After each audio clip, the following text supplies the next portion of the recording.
Most people, when they talk about multilateralism, tells us that it's in crisis and that the world is going to hell in a handbasket and that things are really bad. I'm not of that school. I'm much more of an optimist. I think that multilateralism is in transition. It's clear that the multilateralism that has served our humanity incredibly well over the last 80 years no longer functions. But it's still there and it's still very much needed, and we certainly need to change it. We are going to have, and we are already moving towards a new kind of multilateralism, one that is more collaborative, more integrated, de-siloed, more networked, and much more preventive. And this change and this move and trend, if you want to call it, happens in a context of several trends at the same time. One is we're living a governance transition at all levels of our societies, where those sitting around the decision-making tables are very different, or will be very different than it was before. Before, we usually only had governments around that table. Today, and even more so in the future, we're going to have a whole host of other actors that are getting together to both set policy and to take decisions on how we're going to manage our planet. There's an interesting trend also that plays in, and certainly plays into what we're going to be talking about. And that is that all organizations today, whether small or big, UN, NGOs, not UN, are all being judged and will increasingly be judged by their impact. The time when you were getting money and political support and other goods for simply by existing, as has been the case for certainly the last many decades where the UN is concerned, is over. And this is part of this changing trend into this new multilateralism. And I think that this is the way it should be. The epicenter for what we're talking about is right here in International Geneva, the operational hub of the international system. There is nowhere else that provides such a broad and powerful ecosystem, the action of which impacts every single human being on our planet every day. You know, there's a saying that Geneva is the kitchen and New York is the dining room when describing the UN structure. And I believe that that is proving to me more and more correct as we move ahead. I think that today's dialogue represents such an important space of precisely a dialogue. The work that has been done by Greycells, by including the youth and different actors contributing to the conversation, is a representation of what should be done in many of the discussions concerning the future of the international scene. International Geneva holds a central role in the global conversation, bringing together experts, diplomats, NGOs, and international organizations from around the world. This unique concentration of knowledge and experience makes Geneva a vital hub for addressing global challenges and advancing progress on key issues such as human rights, peace, and sustainability. Youth engagement in Geneva is crucial for bringing fresh perspectives and innovative solutions to the table. Our generation must mobilize, take to the streets, and demand a more resilient and citizen-engaged UN that addresses the pressing challenges of the 21st century, like climate change, human rights, and conflict. Therefore, I urge my fellow youth to step forward, engage with diplomats, researchers, and the private sector in Geneva, and contribute to the dialogue on shaping the future of the United Nations. Let us harness our energy, passion, and creativity to drive positive change and work towards a more peaceful, equitable, and prosperous world for all. Together, we can be the driving force behind this transformative UN 2.0 that reflects the values and aspirations of the global youth community. The role of International Geneva in support of the summit cannot be overstated. Our diverse, dynamic, and highly knowledgeable ecosystem has a key role to play to address the existential challenges we are facing today and those on the horizon. This delicate balance between the past and the present is at the heart of sustainable development and it requires all of us to think and act with future generations in mind. But achieving this effectively necessitates the meaningful engagement of young people. It is vital that they are fully involved in decision-making process at all levels, particularly as such decisions will shape their future and those of generations to come. This event is a powerful example of demonstrating how International Geneva is walking the talk on mainstreaming and an intergenerational lens. At the United Nations Office at Geneva, we value opportunities to engage with young people in the context of our many annual events, such as the Young Activist Summit and Model United Nations, as well as through the various work organized by the SDG Lab. As we move forward in preparing for the Summit of the Future, I invite you to continue working together and use these intergenerational principles in your work. This is a paramount consideration to reinvigorate multilateralism and to ensure a sustainable future for present and future generations. I wish you further thinking and very fruitful discussion. Yeah, so we're in the epicenter, so the kitchen, and there are a number of cooks in the kitchen, and they're coordinated, and we try not to spoil the broth. Geneva is home to a number of organizations that are dedicated to the respect of international law and human rights, and to provide humanitarian assistance. Now, it's also the place where we promote humanitarian principles, and one could look back in the last months and perhaps say, what are you all guys doing? No? The situation in the world is just deteriorating, so what is happening? And it is true that there are desperate humanitarian crises. There is humanitarian hypocrisy by many actors, double standards, no basic access for humanitarians, and these are incompatible with, of course, international humanitarian law. The killings of children in Gaza just 2 days ago, just in Rafah, is unspeakable suffering of civilians by the fighting. And this goes on despite all the efforts in Geneva, the international condemnation, and the call for the imperative of protecting the civilian population trapped in Rafah. But Geneva does keep on hammering to respect humanitarian law and human rights, and to promote humanitarian principles. The Human Rights Council, and there are several studies that have been published from the Geneva Academy of International Humanitarian Law and Human Rights, but also the UN Center for Policy Research, around the role that the Human Rights Council could play. There are case studies that have been done. They've been looking at the dysfunctional Security Council that we have at the moment, and it's dysfunctional because it was built last century, and in the middle of last century, and geopolitics have changed, and the veto system, of course, that has been used more frequently in the last decades, is certainly of a major concern for peace and security. And the role of the Human Rights Council, well, some say it could fill in a bit more, but it probably will not fill in the void that is left by a dysfunctional Security Council. But however, here in Geneva, with the Human Rights Council, it has a role to play, because it can bring more of the discussions around what are the solutions that should be looked at.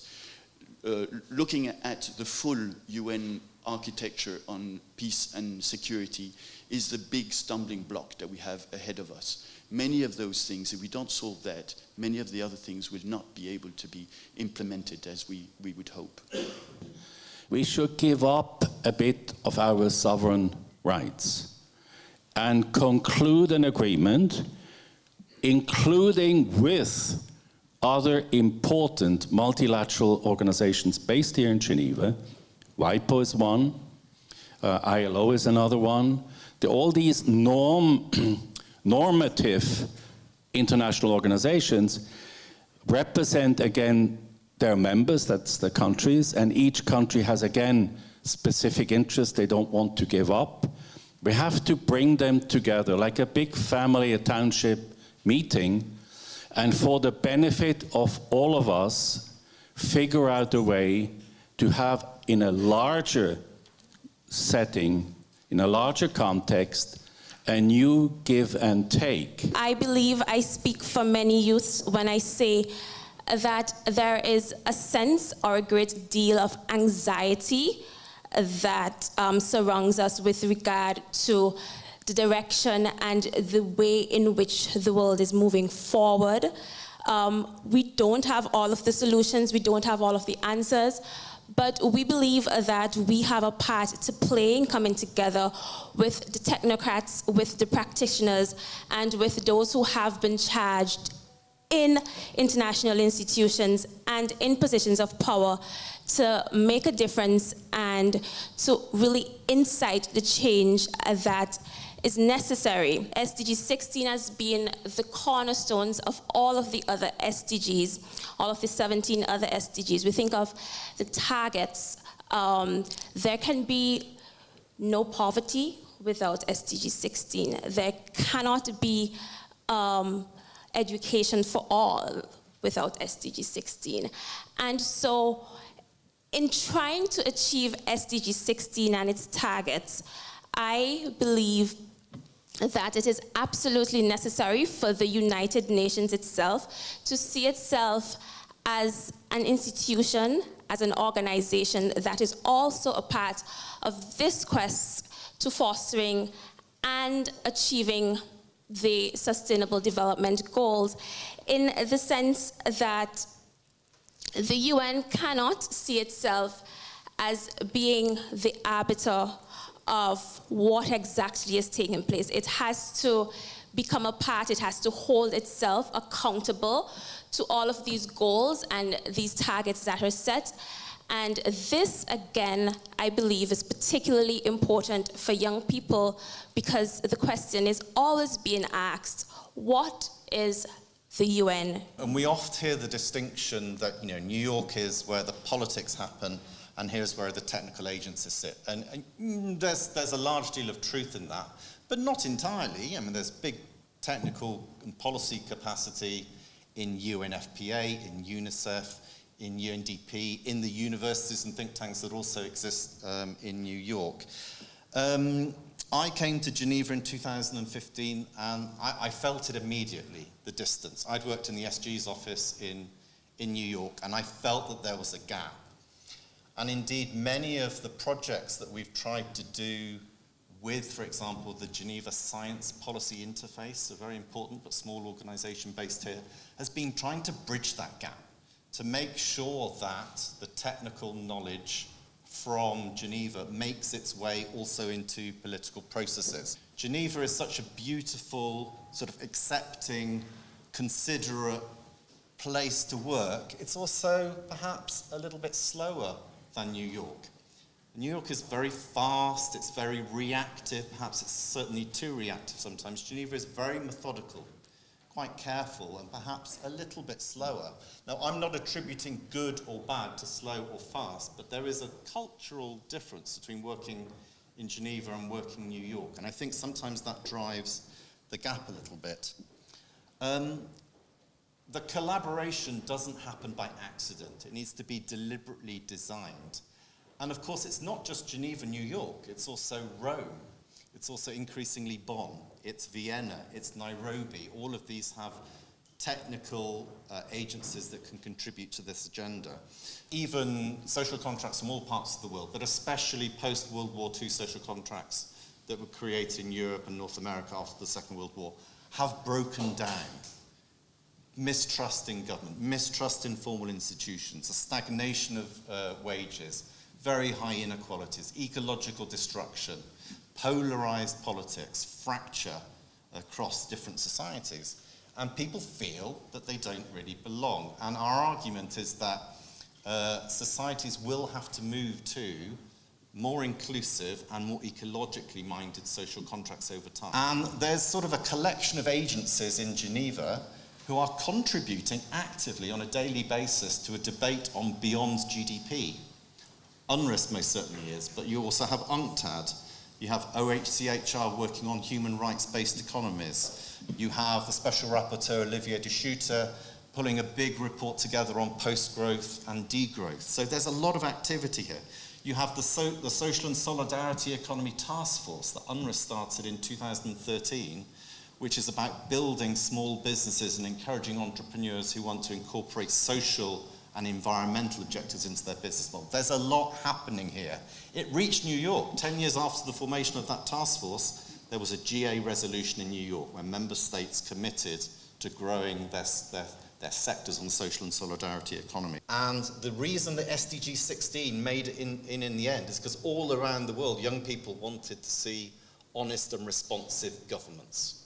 And that was the only reason it stayed in, because member states who believed in governance could go to the UN and say, 43% of people around the world have voted for this. So I actually think connecting technology to young people, to formal delegations and multilateral processes is an incredibly powerful thing that hasn't been used enough in bringing young people's voices into how to shape.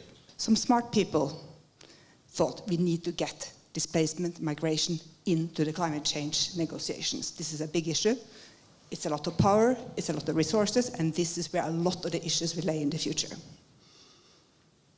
No one wants to mix migration, displacement, and climate change. It's too political, it's too sensitive. So they called it human mobility.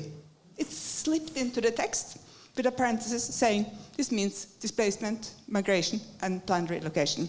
So having a term that is neutral and is not stopped and redlined because some people think this is wrong meant it was suddenly a space to work on it. A lot of people from us on the NGO side, researchers, UN people, and states thought, no, UN, Geneva, will pick this issue up. We looked at the UN organizations working on displacement and migration, but it didn't really happen. So in the end of 2011, you had Switzerland and Norway coming together at a big meeting of UNHCR and saying, well, we need to deal with this issue. UN, they didn't say it like that, but UN is not ready to take it yet. Let states come together in collaboration with the UN organization, in collaboration with NGOs, academics, etc., and something called the Nansen Initiative was created. So this process has been based in Geneva since the very beginning. But none of this will happen despite the best chefs unless you have the ingredients. And these ingredients will very often be brought by youth and other groups that are not formally represented in the UN system. So again, when we use this way, make sure that we have good ingredients and we bring them from everywhere. Wars, violation of international law and so on.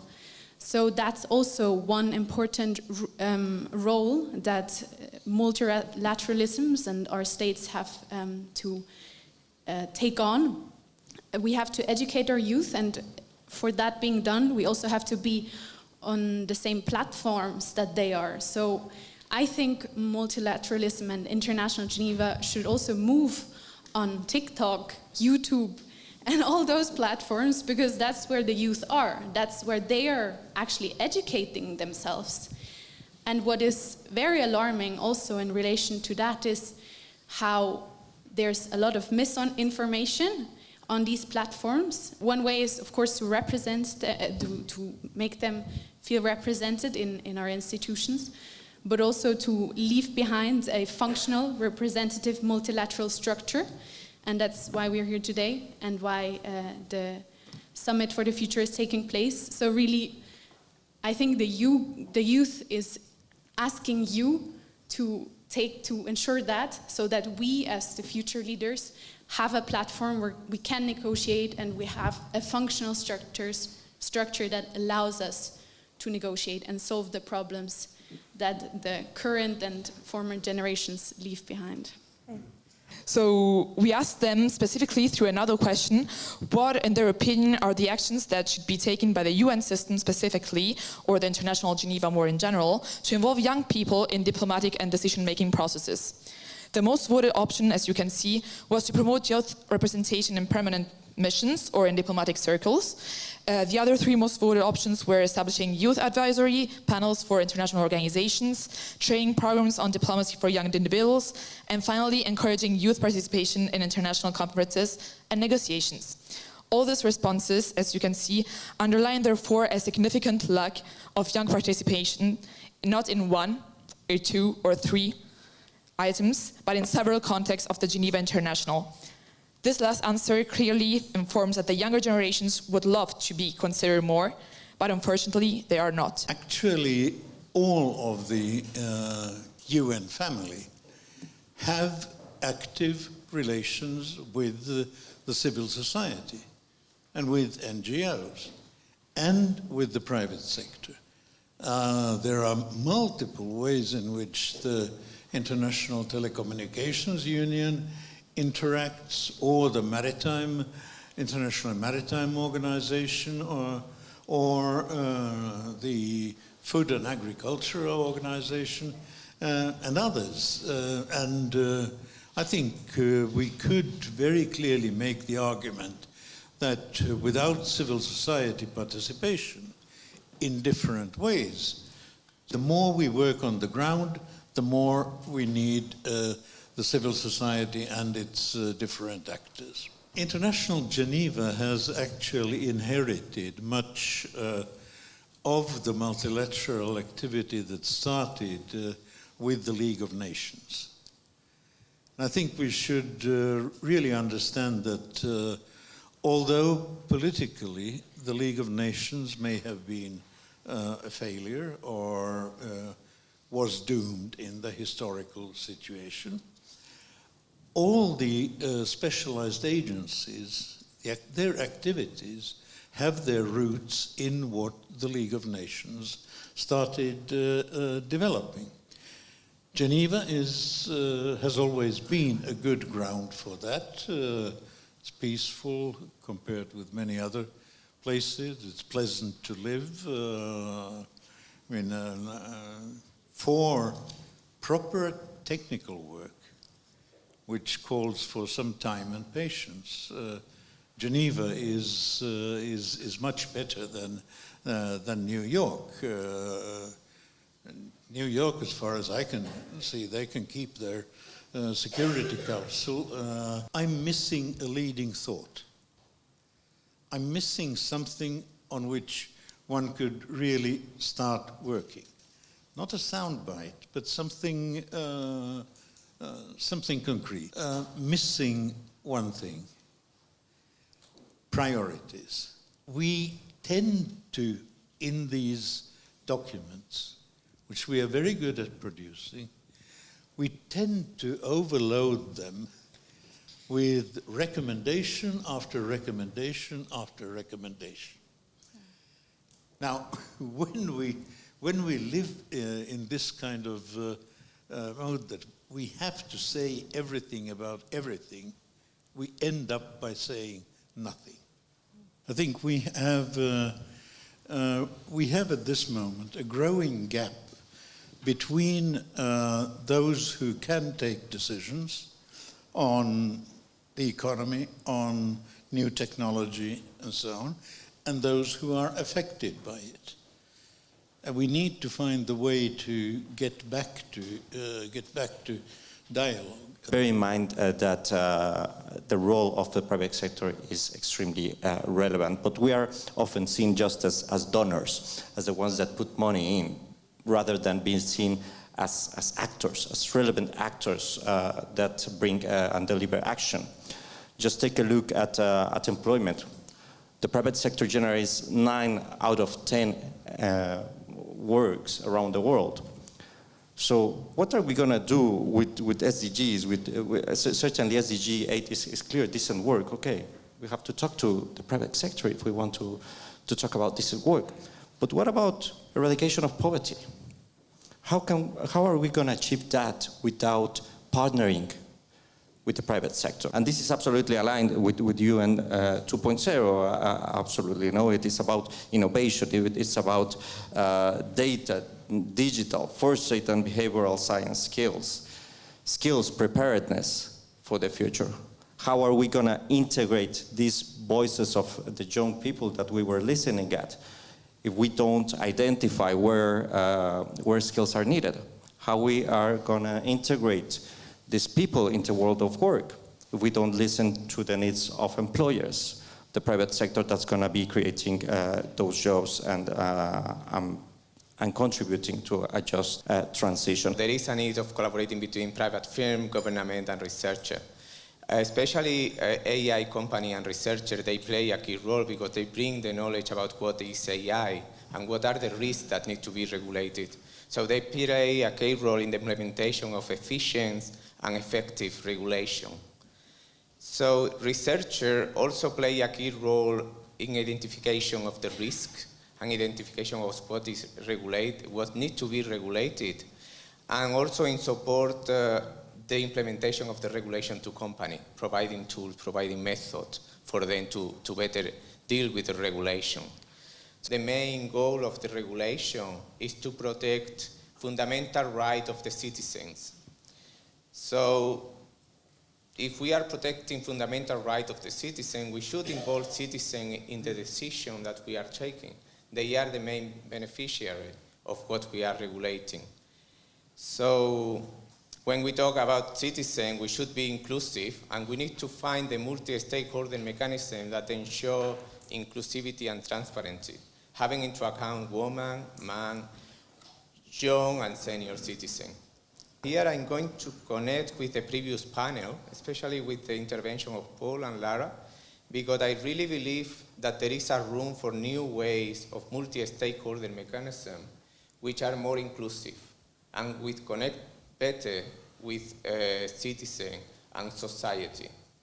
And we have example of research on new way of participation. We have the future for the conference for the future of Europe. Sorry, that was one of the largest deliberation process in history. We have the technology and we have the connectivity to allow to do things together and to be able to deliberate together. So I think that the multi-stakeholder mechanism should go beyond consultation. Giving voice is good, but participating in the co-creation process is even better.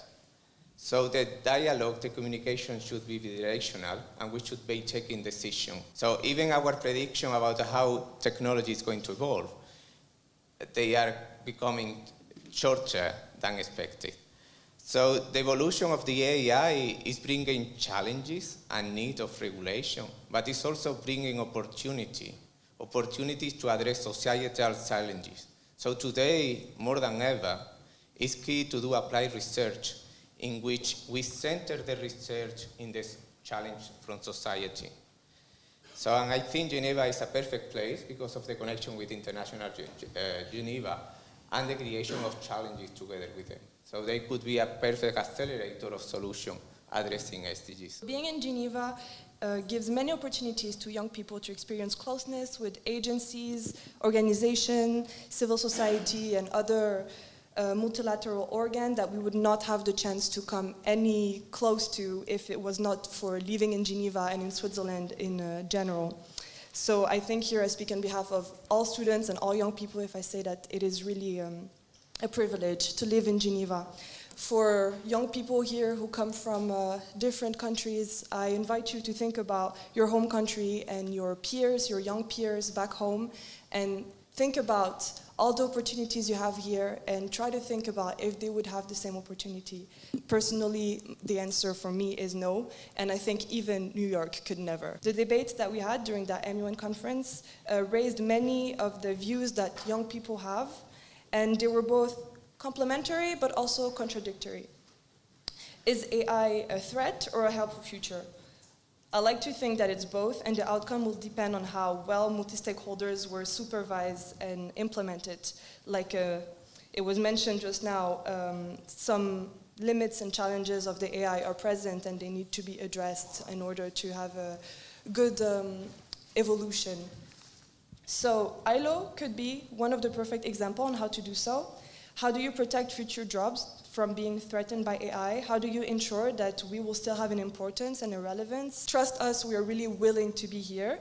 And to add a bit of a positive mindset into all of this, I will add that we are not only ready, but we are also helpful. How can you sell all of the positive cooperative things going on in Geneva if New York is paralyzed, the international organizations in Geneva are having problems, and that's what the journalists want to write about. So my suggestion is very simple. If there is a paralysis in New York, and that paralysis is spreading to Geneva, what we need is not a perception change. We need a UN oncologist to deal with the problem from Geneva's perspective. How do we deal with the paralysis in New York? Because it's there. What's really broken is governance and the related social contracts. Governance at the national level, governance at the global level, and governance sometimes at the local, between the local and national level in these countries. So I think if we want to address this problem, we really need to dig down to the root causes, because otherwise we are trying to address it at a place where it's not fixable. There is no fix to some of these paralysis problems. Some of it there is. I don't want to generalize. I really believe that we have to invest in development, because development brings the ability to build back those social contracts, to strengthen governance, to have the demand from the citizens, from young people, from everybody, to their governments to act differently, to bring in some value-based discussions. We're talking about growth, the private sector.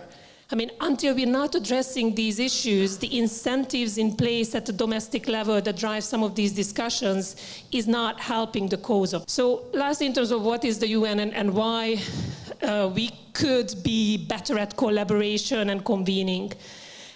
When people talk about neutrality and the UN doesn't have an agenda, I think the main thing there to me is that the UN is actually aiming for global public goods. You can talk about neutrality, you can talk about the convening role, but at the end of the day, it's the only mechanism or parts of the UN that is producing that is really to produce those global public goods that's not produced by markets, that's not produced by policymakers, cannot be for various reasons. So that's kind of the added value of this mechanism and the underlying funds and programs and mechanisms and for and so forth. So to me, the most important thing is not this bilateral relationship, but it's triangulation.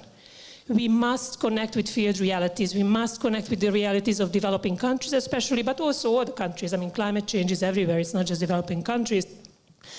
And what role can Geneva play in that? And I give you an example of a very kind of mundane or no-brainer thing. The Human Rights Council and the UPRs, those of you who know what the UPRs are, these are universal periodic reviews that are looking at kind of the human rights situation in the countries. And when I first came and I spoke to member states representatives who are sitting on the Human Rights Council discussing these issues, kind of the feedback from them I got was that they actually don't have any idea what happens with the UPR after they review it in Geneva. And I think, there has to be an understanding that it's, for example, on this particular case, it's a very useful tool to affect change in countries, because the resolutions that are accepted are actionable. We can dispute the ones that are not accepted, but we need to focus on the policy level and normative input that can bring transformation in developing countries. The weight and influence of feminist network on the creation of the League and on the ILO. Because by grouping together at the international level, women were able to achieve some of their agenda through provisions that they included in the constitution of both organizations, such as the possibility for them to become a civil servant or delegates. So I believe that 1919 was really a key moment showing the influence of civil society on the beginning of the process of multilateralism. Even if major political issues are discussed in New York, I believe it's fair to say that Geneva is also a diplomatic city. And I mean this in two different senses. Firstly, by dealing with humanitarian, economic, social, and health issues, Geneva also contributes to building peace. And in this sense, its work is also, I think, eminently political. This whole conversation about New York being political, Geneva technical, I don't agree with that, because if you listen to an interactive dialogue at the Human Rights Council, is that not political? It's highly political. If you go to ITU to talk about the new internet protocol, is that political? Of course it's political. If you elect a new Secretary General at WIPO, is that political? Of course it is. So we should be more confident about what's going on here. It's major, and I think as Ms. Verres was saying, this connection between the field and what's going on here is absolutely major, and that's a real edge for International Geneva. What is also a very strong edge for International Geneva is, we talked about it, is civil society. Civil society plays a major role in multilateralism and in Geneva in particular, whether it's at the Human Rights Council or in other international organizations. And the Place des Nations, I think, is very evocative in this sense. We see every week a lot of people from all across the world protesting for their rights, for their interest and things like that, and that's very telling. To show the importance of International Geneva, the pandemic was very telling, because WHO became suddenly the center of the world. And what's very interesting is, because of the proximity of all organizations here in Geneva, International Geneva is concerned. There's also, because that's a concern of myself and of all my colleagues, the coverage, the journalistic coverage of International Geneva. That's a big struggle. It has been a big struggle to sell what's going on in Geneva, to sell that to newsrooms. Normative frameworks need to adapt.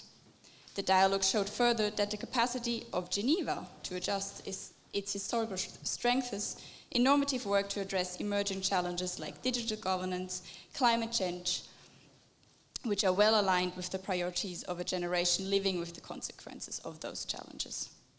However, given today's rigid and slow system, the promotion of more flexible frameworks would be desirable to adequately address the ideas and approaches of the younger generation. These reflections confirm further that the priorities of the young generation have not only been recognized, but actively integrated in our dialogue today.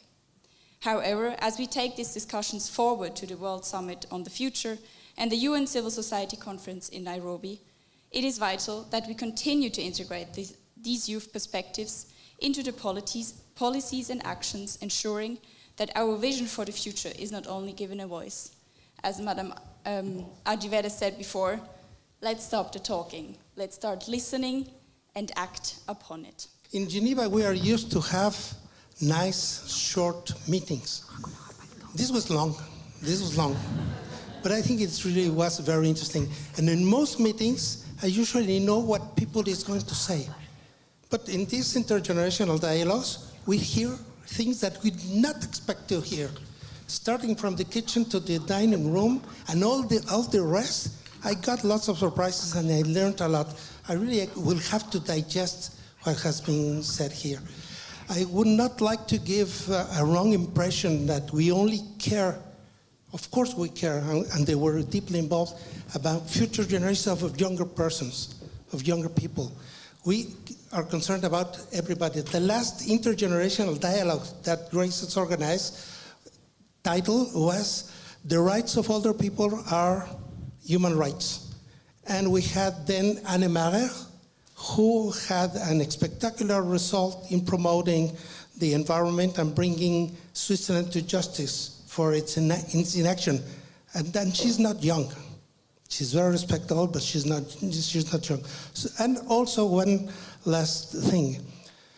I hate to discuss medicines without talking about the patient, about people. And I have a problem because I'm an actuary, which is half demographer and half financial people.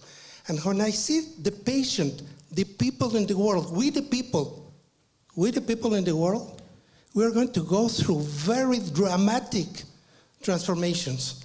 The population from China will fall from 1.4 billion to 800 million.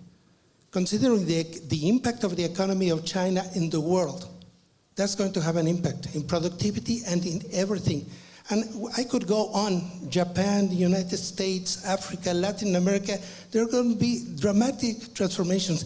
And one of the most important transformations is the aging of population. 40% of the population by the end of the century will be older, what we consider old people, which are consumers. That will have to impact the private sector, and which are voters. I had a problem today going to Swisscom because I was shocked by, I almost had to go through artificial intelligence to put on my phone. So the older people were facing issues, and a woman that retires today will expect to live for 30 years with AI. So the problems are for everybody, and we'll have to adapt. Well, we are extremely grateful of the Swiss Club Suisse de la Presse for hosting us. We're extremely thankful of the Diplomatic Club of Geneva for supporting this activity. I thank all the panelists for their very important contributions, and I wouldn't like to end this without acknowledging Manuela Tortora, who was the lead of this whole intergenerational dialogue.